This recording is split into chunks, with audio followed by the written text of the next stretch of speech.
Hi, ladies and dudes. This is Rebecca Lynn Barkley, aka Boobop197. This is my review for a day. And today's review, ladies and dudes, well, my friends, this is it. This is the most biggest moment that everybody has been waiting for. And since my last movie review is Aladdin, and this movie review will be the one that started it all from the most underrated movie saga of all time. And I promise I will do this first movie before I could see the third one. That will be the last and final chapter for one of the most best movie sagas of all time. So anyway, ladies and dudes, here it is. My 38th movie review is Night at Museum. And I will let you know, I do enjoy the first movie, but I rather prefer the second movie way better.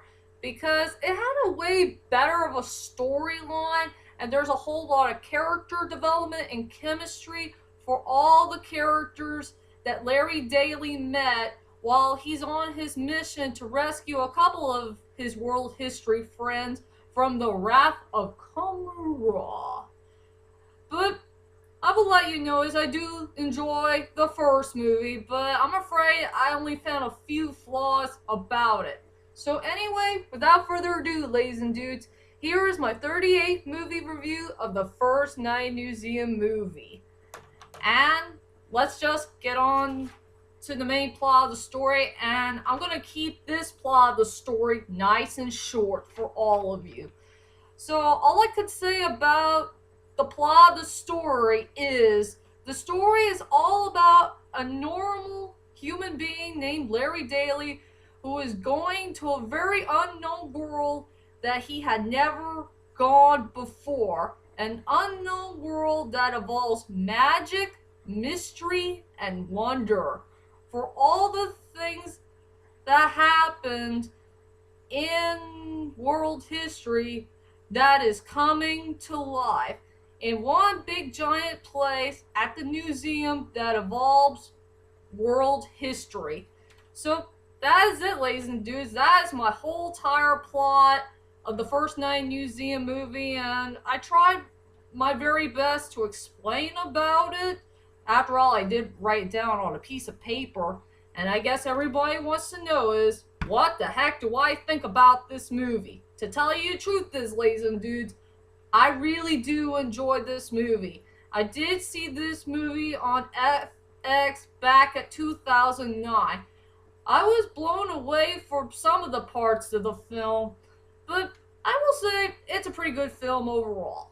It did have a good storyline, has good, likable, memorable characters, has great special effects. I do enjoy the score, and it has some good highlight moments here and there for this movie.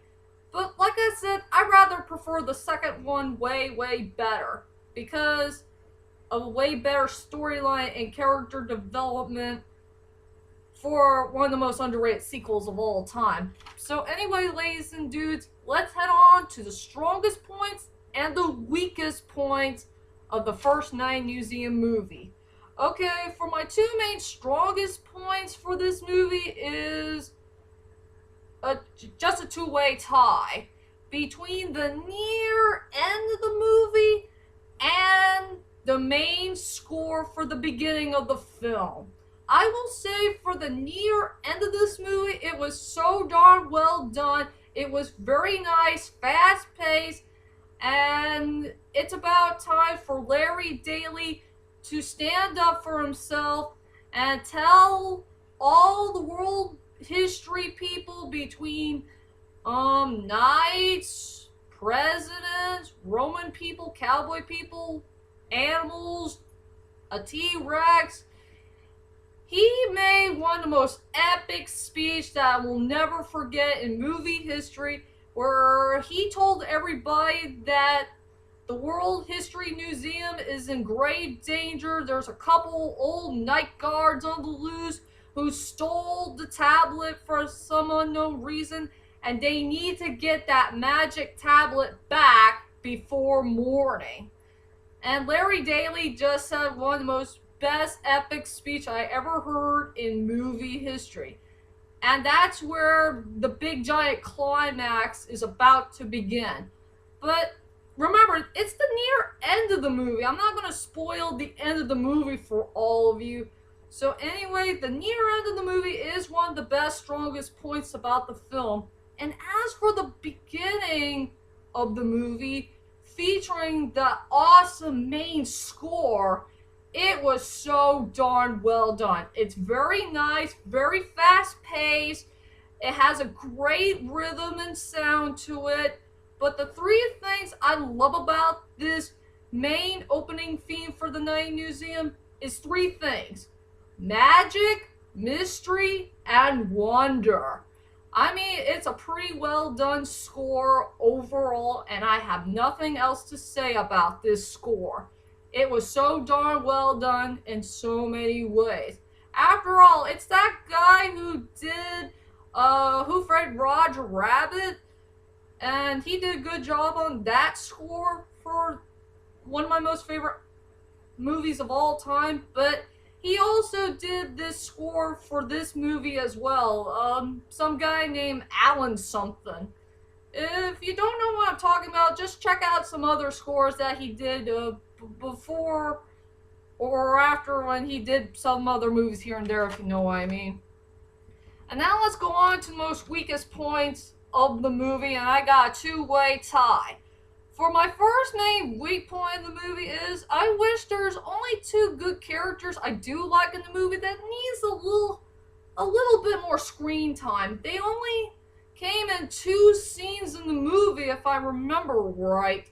One is the ex-wife of Larry Daly and some boyfriend of the ex-wife of Larry Daly.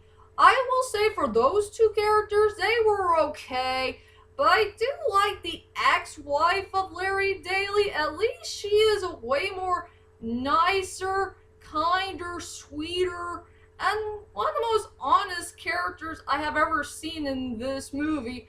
I will say she is a way better of an ex-wife for Larry Daly instead of Lenore, the ex-wife of Brian Mills from the first Taken movie. If you remember Lenore, she was very arrogant, very rude, and she's not taking things seriously to poor Brian Mills. But as for Larry Daly's ex-wife, I think she's way more kinder and sweeter, and I think she did give Larry Daly a little bit of respect for what he is doing in the later on life from the time when they got divorced. But it would have been nice if she needs a little bit more screen time in the movie. And also for that guy who is some guy who is some type of boyfriend of Larry Daly's ex-wife. I will say he was an okay character. He didn't do much. All I know, just one thing and one thing only, he just took Larry Daly's son to school, and that's pretty much it. I have nothing else to say, but I will say those two characters, I wish they need a little bit more screen time in the movie. And also for the second main weak point in the movie is seeing Dick Van Dyke as a villain. What? No, not Dick Van Dyke, not him. Please not him. Why is he gonna play a main villain of this movie? A guy named Cecil, who's a leader of the some day guard trio, and they're gonna steal jewelry and all that stuff, and they're gonna flame Larry Daly for stealing some jewels for some unknown reason. I hate to say it, ladies and dudes, but Cecil is one of the most pointless villains I have ever seen in my life. He's so darn useless. He's not really a smart villain, and he's just doing some stupid things here and there behind Larry Daly's back, and I don't like it. So, yeah, I will say Cecil is definitely the most weakest villain I ever seen in movie history, and I wish that Dick Van Dyke has no rights to play a villain. That's a big no-no for me. So anyway, those are my two major weak points in the movie is I wish there were some characters who need a bit more screen time, and I wish those people should find a way better villain and not Dick Van Dyke, if you know what I mean. And now let's go on to the characters. I need to hurry up and finish up this movie review. I will go with the 4 characters that stand out to me in this film. The first one is Rexy, the CGI T-Saurus Rex. I will say for this character, he was so darn memorable in this movie. He's very cute, he's belovable, he's kind, and he's a really good harmless dinosaur who doesn't want to hurt anybody. And all that he ever wanted is to get his bone. And he wants Larry Daly to get his bone for him. He is so darn cute and memorable. Then we got the 2 little small guys, Octavian and Jecadiah. They were also freaking memorable as well, even if they're one of the most best rivals in movie history.